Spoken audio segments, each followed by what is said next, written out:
নমস্কার বন্ধুরা, আজ নিয়ে এসেছি ছানা পটল। হ্যাঁ, পটল তো অনেক রকমের খেয়েছেন, আজকে এইভাবে একটু ট্রাই করে দেখুন তো। ছানা দিয়ে পটল ঠিক দেখতে এইরকম হবে। প্রথমে আমি দেখুন 500 গ্রাম পটল খোসা ছাড়িয়ে নিয়েছি এইভাবে, আর এদিকে খানিকটা দুধ বসিয়েছি ছানা তৈরি করবো বলে। ঘরেই আমি তৈরি করে নিই ভিনিগার দিয়ে। ছানাটা কাটিয়ে নিলাম, জল ঝরিয়ে নিলাম। এবার দেখুন পটলটায় নুন আর হলুদ মাখবো।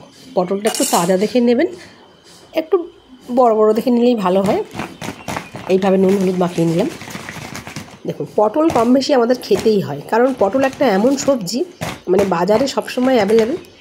আর উপায় নেই পটল না খেয়ে, মোদ্দা কথা। যে আমরা স্বীকার করি বা না করি, এটাকে নানান রকমভাবে যদি একটু সুস্বাদু করে খাওয়া যায় তো মন দেখি। আমি এইভাবে ট্রাই করলাম, খুব সুন্দর খেতে হয়েছে। আপনারা করে খেয়ে দেখবেন।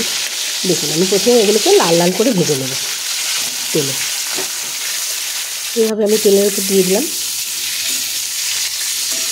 আমার চ্যানেলটার নাম পর্ণার রান্না ও বাগান চ্যানেল। সকলকে স্বাগত জানাচ্ছি। যারা এখনও সাবস্ক্রাইব করেননি তারা সাবস্ক্রাইব করে দেবেন। ফেসবুক থেকে দেখলে পেজটাকে ফলো করবেন। দেখুন, আমি কথা বলতে বলতে পটলগুলো আমার লাল লাল ভাজা হয়ে গেছে। সুন্দর করে গ্যাসের ফ্লেমটা একটু কমিয়ে দিয়ে এরকম করে লাল লাল ভাজা করে নেব। ভাজা করার পর দেখবেন কড়াতে তেলটা পড়ে থাকবে। কী কী দেবো দেখুন, খুব বেশি মশলা দিয়ে দেবো তা না। পোস্ত আর পেঁয়াজটাকে কুচি করে কেটে রেখেছি। আর এই দেখুন পোস্ত খানিকটা নিলাম আন্দাজ মতো। এবার পোস্ত আর কাঁচা লঙ্কা একসাথে বেটে নিয়েছি। একটা কাঁচা লঙ্কা দিয়ে দিলাম, খুব ঝাল তো এই সময় লঙ্কাগুলো খুব ঝাল হয়। একটা দিয়ে দিলাম, বেটে নিলাম। আর এই দেখুন ছানা, এই ছানাটাকে আমি হাত দিয়ে এবার ভেঙে নিচ্ছি। টমেটো কুচি, পেঁয়াজ কুচি, পোস্ত আর ছানা আর পোস্তর মধ্যে একটা কাঁচা লঙ্কা দিয়ে দিয়েছি। দেখুন, ওই তেলটার মধ্যে পটলের ভাজার পর যে তেলটা ছিল তার মধ্যে আমি পেঁয়াজটা ছেড়ে দিয়েছি।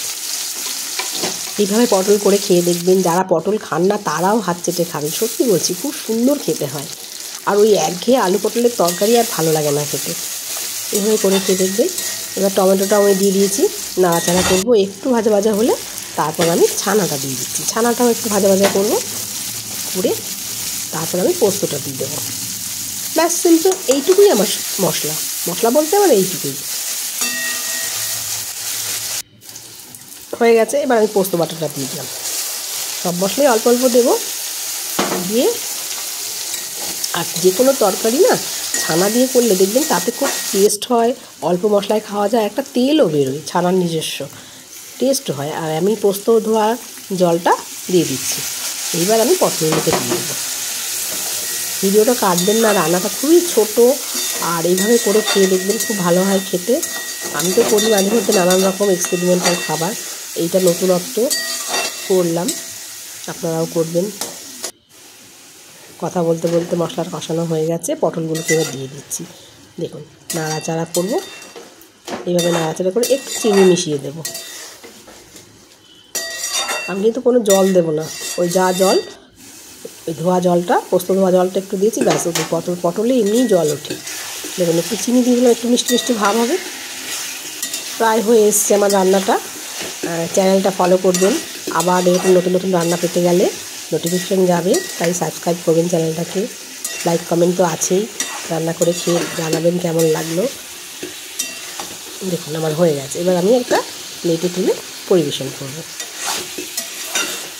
খুব সুন্দর দেখতে হয়েছে, খেতেও তেমন ভালো। আপনারাও করে খেয়ে দেখবেন।